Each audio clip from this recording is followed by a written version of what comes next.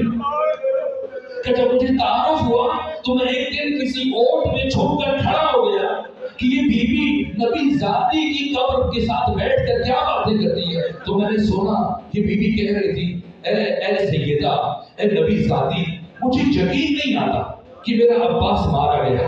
میرا عباس اتنا بڑا شجاع تھا, میرا عباس اتنا بڑا دلاور تھا کہ مجھے یقین نہیں آتا کہ سارا عرب مل کر بھی میرے بیٹے کو شہید کر سکے. لیکن جب سنتی ہوں کہ آپ کی بیٹی کے ساتھ سے نیزوں کے ساتھ چادروں کو اتارا گیا, اور جب سنتی ہوں کہ آپ کی پوتی سکینہ کے رخسار پر کسی شہید نے تماچے مارے, پھر یقین آ جاتا ہے, پھر یقین آ جاتا ہے. عزیز نے خواہش کی, ان کی خواہش کے احترام میں ایک جملہ اور عرض کر دیتا ہوں. کیا ہوا جب اسیروں کا قافلہ, کیا ہے مقام عباس, جب اسیروں کا قافلہ لٹ کر شام سے واپس مدینے آیا تو جس ہستی نے سب سے پہلے اس کاروان کا استقبال کیا وہ مادر حضرت ابو الفضل عباس ام البنین نے اپنے پوتے فضل کی انگلی پکڑ کر آگے بڑھی. سید سجاد کو سلام کرنے کے بعد سب سے پہلی بات جو پوچھی کہ سید سجاد میرا دل تڑپ رہا, بس اتنا بتا دیجئے کیا کربلا میں میرے بیٹے عباس نے اپنے آقا حسین کے ساتھ وفا کی یا وفا نہیں کی؟ ایک مرتبہ سید سجاد کا گریہ شروع ہو کہ ام البنین آپ نے وہ بات پوچھی جس نے میرے دل کو رلا دیا. کہ ام البنین ایک بات سنو, پھر خود دیکھنا کہ میرے بابا حسین کی نگاہ میں آپ کے بیٹے عباس کا مقام کیا تھا, آپ کی بیٹی عباس کا مقام کیا تھا. کہ سید سجاد بتائیے کہ سنے ام البنین, جب ہمیں کربلا سے شام کی طرف اسیر کر کے لے کے جا رہے تھے تو راستے میں عمر ابن سعد کی سواری میری سواری کے ساتھ ساتھ چل رہی تھی, اور اثناء سفر میں عمر ابن سعد نے ایک مرتبہ میرے بابا کے قاتل شمر ابن ذوالجوشن کو بلایا, اور بلانے کے بعد اس سے میرے بابا حسین کے قتل کی کیفیت پوچھی. کہا اے شمر بتا جب تو حسین کو شہید کر رہا تھا تب حسین کی حالت کیا تھی, تب حسین کی کیفیت کیا تھی, تب حسین تم سے کیا کہہ رہا تھا. اب شمر قاتل حسین عمر ابن سعد کو یہ جملے بتا رہا تھا کہ حسین روز عاشور گھوڑے سے جب نیچے آئے تو ایک مرحلے میں حسین نے اپنی شمشیر خاک کے کربلا میں گاڑ دی اور قبضہ شمشیر پر پیشانی رکھ کر بیٹھے تھے, باقی سب پیچھے تھے.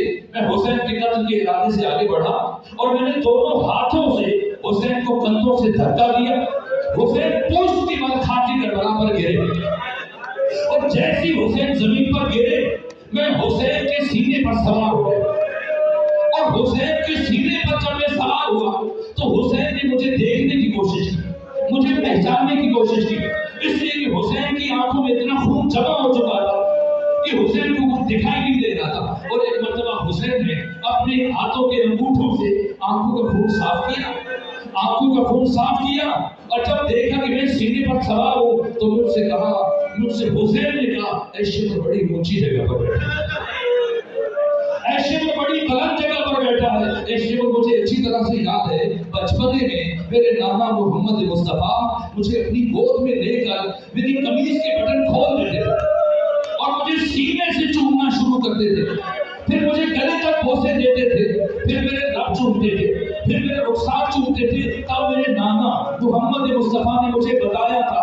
اے حسین تجھے اس کائنات کا شقی ترین فرد قتل کرے گا جس کے چہرے پر چینچن کے داغ ہوں گے, جس کی شکل خنزیر سے ملتی جلتی ہوگی.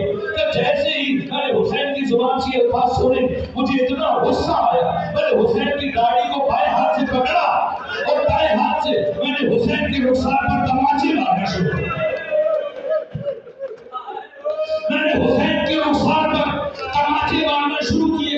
اسی اثناء میں حسین کی چھوٹی بیٹی میدان میں پہنچی.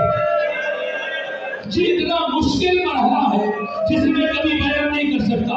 شمر نے کس طرح سے بیٹی کو باپ سے جدا کیا یہ بیان نہیں کر سکتا, لیکن جتنی فرصت میں شمر نے سکینہ کو اپنے بابا سے الگ کیا, آپ شبر کے الفاظ ہیں. حسین نے اپنی قوت کو جمع کیا اور اس کیفیت سے اٹھ کر حالت سجدہ میں چلے گئے. اور جب حسین حالت سجدہ میں گئے تو اب میں نے پہلی ضرب چلائی, اور جب میں نے پہلی ضرب چلائی تو حسین کی زبان سے یہ ذکر جاری ہوا, رضن بقضائک وتسلیم لامرک لا معبود سواک یا غیاث المستغیثین. اور جب میں نے دوسری ضرب چلائی تو حسین نے پھر یہی ذکر پڑھا. میں ضربیں چلاتا رہا, حسین مسلسل یہی ذکر پڑھتے رہے. اور جب میں نے آخری ضرب چلائی اور حسین کے سر کو حسین کے تن سے جدا کیا, اور پھر میں نے حسین کی بالوں میں ہاتھ ڈالے اور حسین کے سر کو اٹھایا, تو میں نے دیکھا کہ ابھی بھی حسین کے لب ہل رہے ہیں, ابھی بھی حسین کے لب ہل رہے ہیں. میں نے سوچا اب حسین کون سا ذکر کر رہا ہے, لیکن حسین کی آواز بہت نہیں تھی. میں اپنے کان حسین کی کٹے ہوئے جگہوں کے قریب لے کر گیا تو ایک ہی آواز بلند ہو رہی تھی, عباس عباس. پروردگار بحق